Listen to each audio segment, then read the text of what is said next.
तो अब आगे हमें इनके बारे में जानना है। किनके बारे में? अब ये वाली इक्वेशन है, ये कैसे सॉल्व होगी ये हमें जानना है। ये ऐसे सॉल्व होगी जो हमने पिछली क्लासों में या अभी जो हमने जाना था उनका उपयोग यहाँ पर कैसे कैसे किया जाएगा उनके बारे में हम अब जानेंगे। यहाँ पर देखेंगे क्या, यहाँ पर देखेंगे कुछ इस प्रकार से, जैसे देखते हैं यहाँ पर लिखा है क्या 26.66 लिखा है। इस वाली कंडीशन को आप और किस तरीके से लिख सकते हैं? क्या हम ऐसे लिख सकते हैं? क्या हम इसे ऐसे लिख सकते हैं क्या 30% प्लस 6.66%, कुछ इस प्रकार से लिख सकते हैं क्या? हाँ लिख सकते हैं, क्यों नहीं लिख सकते? क्योंकि अगर हम जोड़ेंगे तो 26.66 ही आएगा। आएगा कि नहीं आएगा? ऑफकोर्स आएगा। अब इस चीज को हमें क्या लिखना है, थोड़ा और आगे हमें डिफाइन करना है। क्या करना है भाई? यहाँ पर लिखा है 20%। 20% का मतलब कितना होता है भाई? 20% का मतलब होता है 1/5। ठीक है, होता है कि नहीं होता है? होता है। फिर इसके बाद में हम बात करते हैं 6.66% का मतलब क्या होता है। 6.66% का मतलब क्या लिखाया था आपको याद होना चाहिए। आखिरकार जो पुरानी वाली इक्वेशन है अब यहाँ पर उपयोग की जा रही है तो आपको याद होना ही चाहिए। तो यहाँ पर क्या होता है 6.66% का मतलब होता है 1/15 अर्थात 1/15। अब इसको सॉल्व करना है आपको। अब इस वाली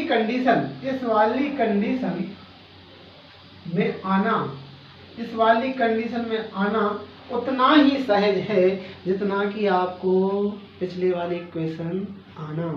अगर आपको इन सभी को तोड़ना सीखना है आराम से सीख जाएगा, कोई दिक्कत नहीं। लेकिन हमें पता होना चाहिए कि 20% का मान कितना होता है, 6.66 का मान क्या होता है, हमें ये पता होना चाहिए। तब आप इस वाली स्थिति से यहाँ पर आ सकते हैं, वरना आपको जब ये वाली कंडीशन वहाँ पर देखने को मिलेगी 26.66%, तब आप वहाँ क्या करेंगे, आप शांत रह जाएंगे। लेकिन हमें शांत नहीं रहना है, हमें अपनी प्रैक्टिस को जारी रखना है और यहाँ पर सॉल्व करना है।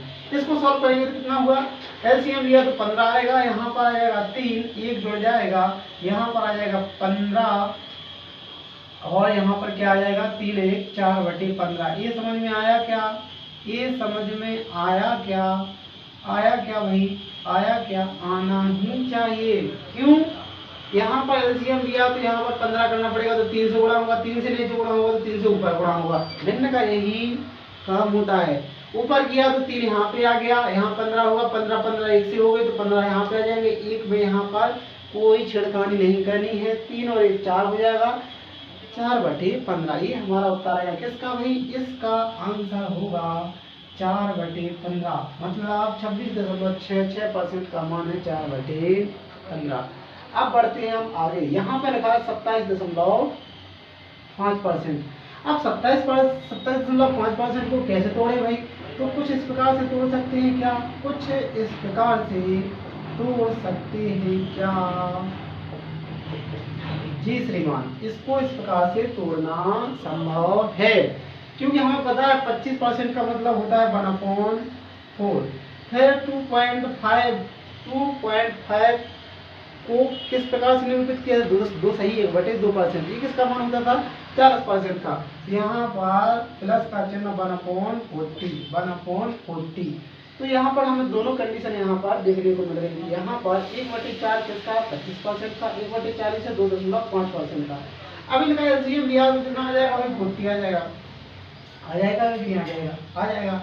फिर यहाँ पर हमने क्या किया कि यहाँ पर 40 करना है तो किससे? 10 से यहाँ पे भी गुणा होगा, 10 से यहाँ पे भी गुणा होगा। 10 और 11 तो 11/40 हमारी इस वाली कंडीशन का आंसर हो जाएगा। किसका? 27.5% का मान क्या है? 11/40। क्या है भाई? 11/40। फिर यहाँ पर बात करते हैं क्या? फिर यहाँ पर बात करते हैं, यहाँ पर लिखा है क्या? 58.33%। इसको कैसे लिखेंगे आप? 50% प्लस 8.33%। अब यहाँ पर इसको इस प्रकार से तोड़ा जा सकता है। आपने इस प्रकार से तोड़ा। अब हमें पता है, हमें क्या पता है? हमें पता है कि 50% का मान होता है 1/2 प्लस 8.33%। ये किसका मान होता है? 8.333। ये किसका मान होता है? किसका होता है भाई, किसका होता है भाई 8.33 किसका मान होता है बताइए आप। ये होता है 12/96 1/12 1/12 का मान ये होता है, ठीक है ना।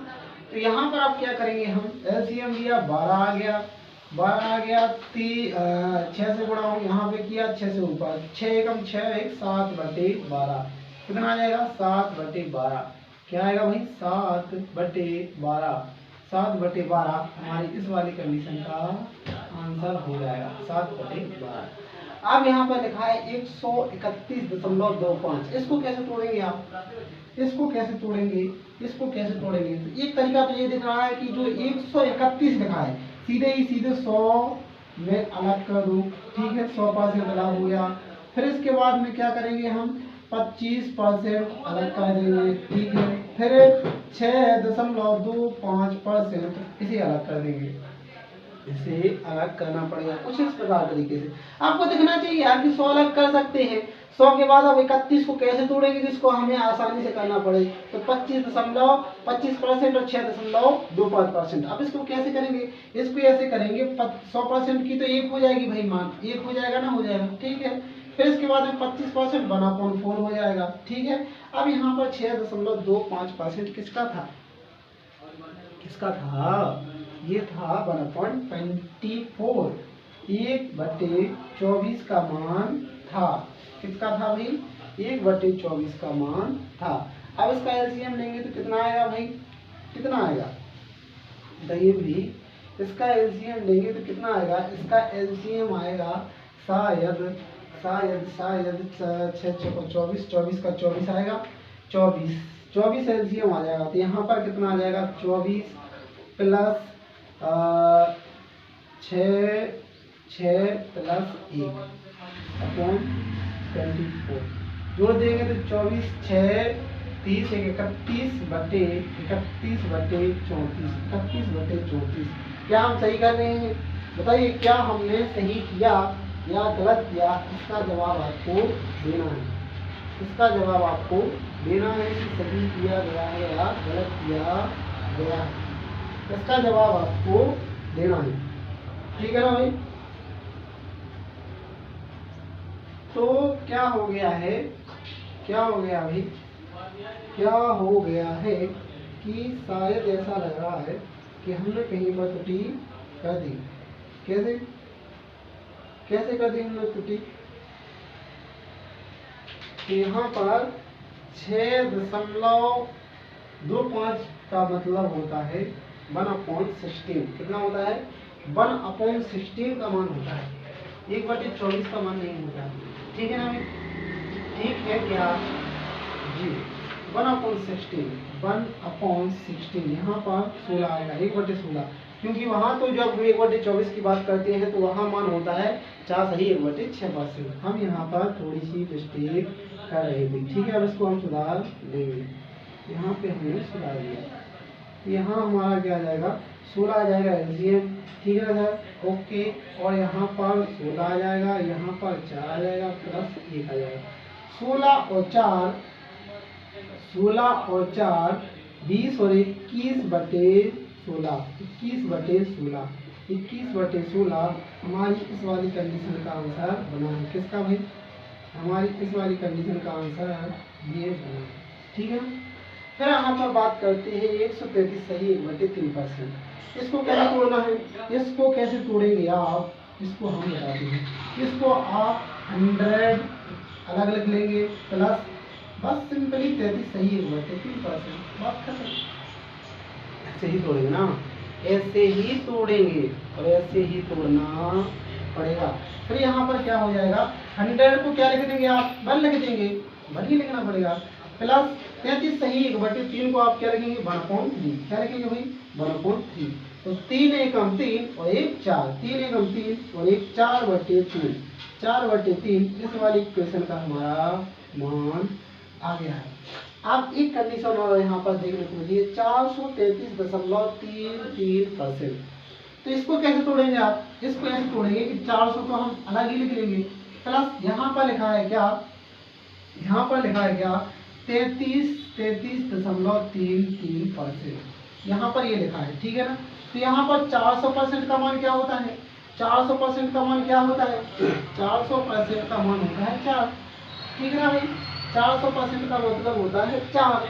फिर यहाँ पर लिखा है क्या, अब यहाँ पर लिखा है 33.33 को हम क्या लिखते हैं, 33 सही 1/3, यही है ना, यही है ना, 33 सही 1/3 लिखते हैं। तो इसका मान क्या होता है 1/3, इसका मान क्या होता है 1/3, 1/3 होता है, नहीं होता।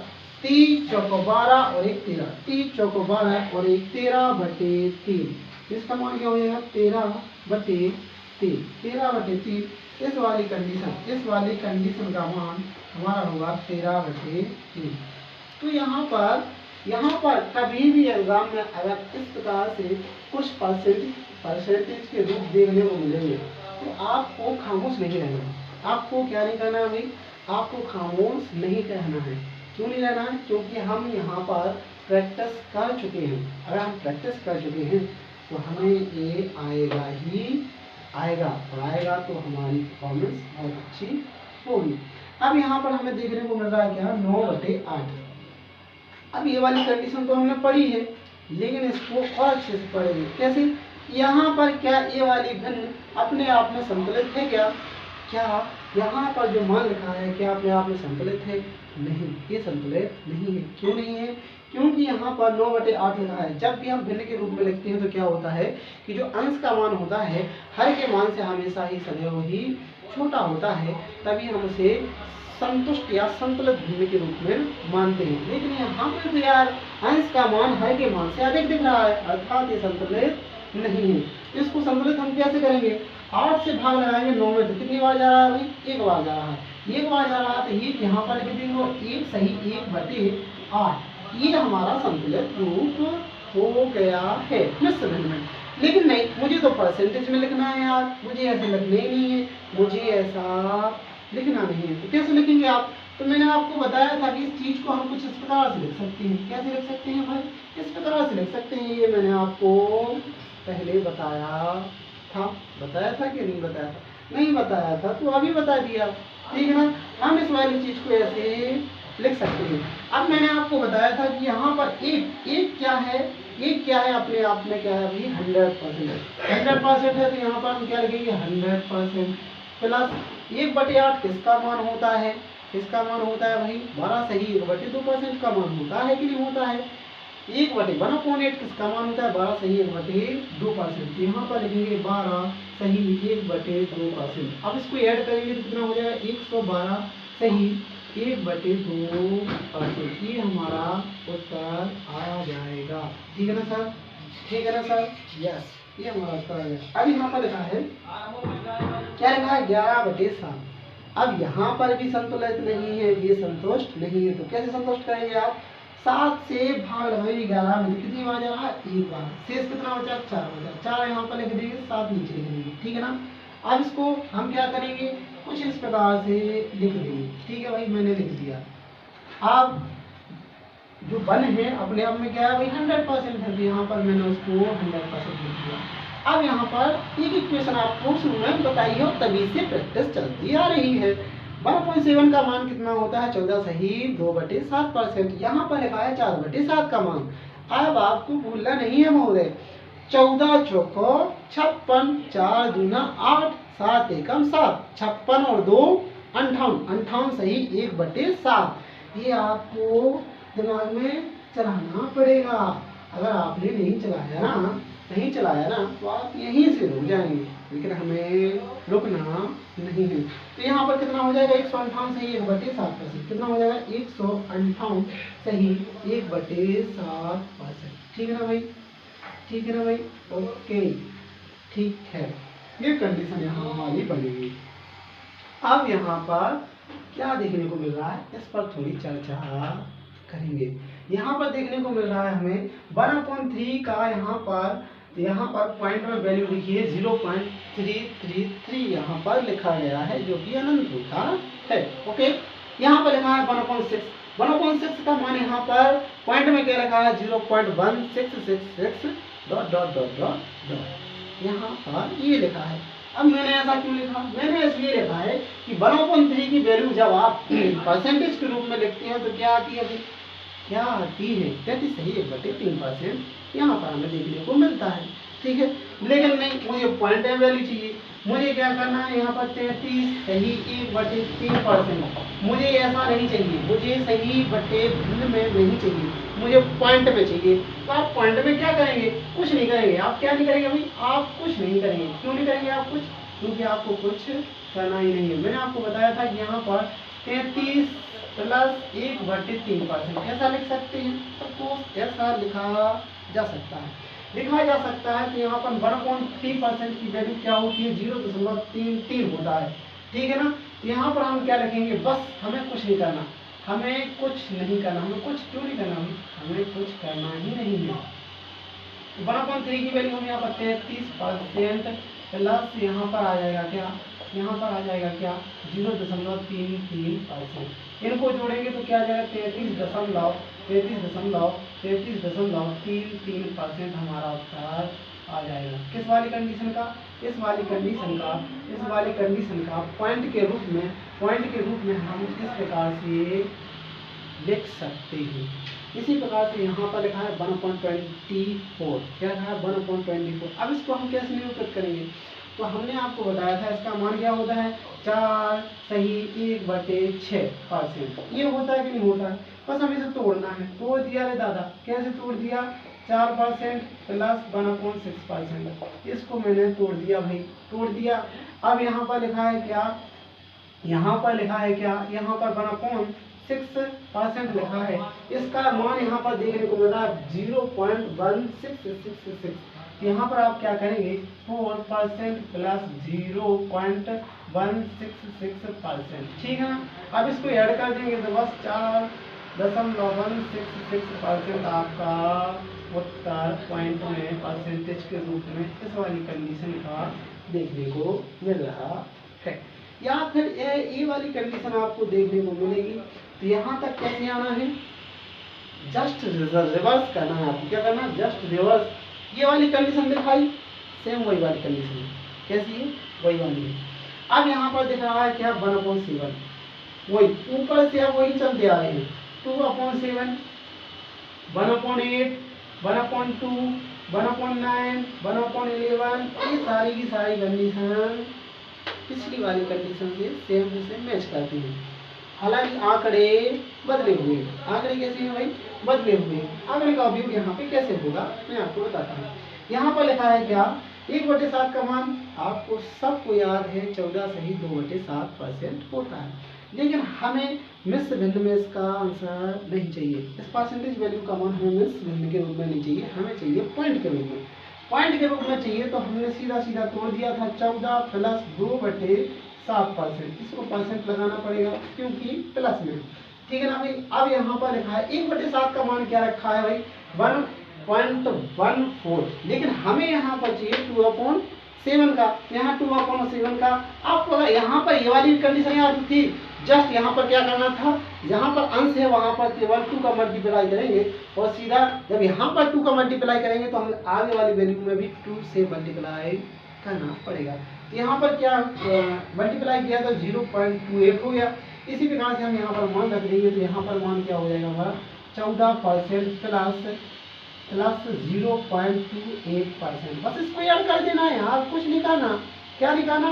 देखो सबसे पहले बात तो यही है कि आपको कुछ करना ही नहीं है यार, आपको कुछ करना ही नहीं है। जब कुछ नहीं करना तो बस आपको केवल देखना है। यहाँ पर हमारा मान क्या है? 14.28। किसका भाई? 1/7 का पॉइंट में परसेंटेज के रूप में वैल्यू यहाँ पर दी गई है। अब बात आती है यहाँ पर 1/8। 1/8 का मान क्या होता है? 1/8 का मान होता है 12 सही 1/2%। Okay sir, okay. तो हमें क्या करना है? हमें कुछ नहीं करना। हमें क्यों कुछ नहीं करना? हमें इसलिए कुछ नहीं करना क्योंकि हमें यहाँ पर सब कुछ दिया हुआ है और सब कुछ दिया हुआ है तो हमें कुछ करने की आवश्यकता नहीं है। 12%, 1/2 का पॉइंट वैल्यू क्या है? यहाँ पर क्या है? 50%। यहाँ पर क्या आ जाएगा? 12% प्लस 50%। ठीक है ना?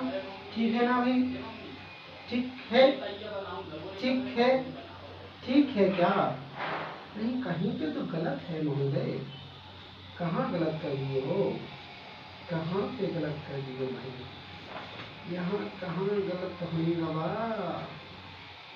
1/2 यहाँ पर आएगा क्या? 50% तो आएगा। यहाँ पर मिस्टेक कर दिया का। 1/8 यहाँ पर 12.5 यहाँ पर आना चाहिए 0 पॉइंट ऐसा, तो यहाँ पर आ जाएगा 12.5%। ये हमारा उत्तर होना चाहिए, होना नहीं चाहिए, यही हमारा आंसर होगा। ठीक है ना? कितना होगा? 1/8 का होगा हमारा 12.50%। ठीक है ना? अब आते हैं 1/9। 1/9 का क्या है भाई? क्या है इसका परसेंटेज? 11 सही 1/9%। ठीक है ना? तो यहाँ पर हम क्या करेंगे? 11% प्लस 1/9, 1/9% की क्या है वैल्यू? क्या है वैल्यू? 1/9 की 0.011। ठीक है, तो बस इसको क्या करना है? 1 और 1% मतलब 11.11% हमारा किसका हो जाएगा? 1/9 का हो जाएगा। 1/11 की बात करते हैं तो इसका परसेंटेज के रूप में क्या होता है? 9 सही, मतलब 9 सही 1/11%। अब इसको हम कैसे लिखेंगे भाई? पॉइंट में, तो यहाँ पर आ जाएगा 9 दशमलव और 1/11 का क्या था? 0.111। 9 ये तो गलत है, 1/11 का था 0.0909%। यहाँ पर 0.0909%। ये हमारा यहाँ पर उत्तर आ जाएगा, ये हमारा उत्तर यहाँ पर आ जाएगा। तो यहाँ पर जो अभी हमने जाना है, ये सारी की सारी इक्वेशन के बारे में जो कुछ हमने अभी जाना है, ये सारी की सारी इक्वेशन प्रीवियस ईयर अर्थात पुरानी वाली क्लास पर आधारित है। क्यों है आधारित? क्योंकि सारी की सारी परसेंटेज वैल्यू वहाँ पर ही लिखाई गई थी, वहाँ पर ही आपको सिखाई गई थी और उनके बारे में विस्तार से बताया गया था और उनका सहजतापूर्वक उपयोग यहाँ पर दर्शाया गया है कि जब भी आपको कंडीशन इस प्रकार से बन जाए। क्योंकि एग्जाम में क्या होता है, बच्चे बोलते हैं नहीं कैलकुलेशन वाला सवाल आ गया था, कुछ इस प्रकार से वैल्यू आ गई 26.66%, इसको हम कैसे सॉल्व करें? तो आपके पास ये बहाने ना होने के कारण सीधा आप प्रैक्टिस करेंगे, सीधा इस प्रकार से आएंगे तो आपको क्या करना है? पेन भी उठाने की आवश्यकता नहीं होगी, आप सीधा ही तोड़ के आप आंसर ले आ सकते हैं। क्योंकि आपको बंदों से आगे निकलना है, बंदों के साथ चलने वाली कंडीशन अब नहीं रही है। ठीक है ना? तो कुछ इस प्रकार की इक्वेशन को आपको क्या करना है भाई? अपने मन से आंकड़े लेना है और इस वाली कंडीशन को फॉलो करते जाना है और सॉल्व करना है बहुत सारे सवालों के साथ। क्योंकि एक कंडीशन ऐसी आएगी जब आपके साथ कि आपको पेन उठाने की आवश्यकता ना पड़े, तब आपको लगेगा कि हाँ अब हमारी मजबूती हमारे सामने है। तो ये सारी की सारी कंडीशन आप नोट कर लें और प्रैक्टिस करते हैं। फिर हम आगे वाली क्लास में देखते हैं कि आखिरकार और किस तरीके से हम अपने बेसिक को मजबूत कर सकते हैं और किस प्रकार से हम और अच्छा परफॉर्म कर सकते हैं। अब देखेंगे हम अगली क्लास में। इस क्लास में हम इतना ही जानेंगे। हमारी 2 क्लासें हो गई हैं। 2 क्लास में हमने बहुत कुछ जाना है परसेंटेज के बारे में। आखिरकार परसेंटेज में इतनी सारी कैलकुलेशन क्यों कराई जा रही है? क्योंकि परसेंटेज एक चैप्टर नहीं है, एक चैप्टर के रूप में आप मत देखिए। इसलिए नहीं देखिए क्योंकि यह हर एक चैप्टर में अपना एक महत्वपूर्ण योगदान देता है, बहुत बेहतर तरीके से परफॉर्म करता है। इसलिए करता है क्योंकि इसमें इतनी सारी कैलकुलेशन है जो हर एक चैप्टर में देखने को मिलेगी। अगर हमने यहाँ पर थोड़ा और अच्छे से परफॉर्म कर लिया ना, तो हर एक चैप्टर में आपको बहुत मजा आएगा और ये मजा मैं आपको आगे दूंगा। ठीक है ना? ये मजा मैं आपको आगे दूंगा। तो आज के लिए इतना ही रखते हैं, फिर मिलते हैं हम कल। राधे राधे।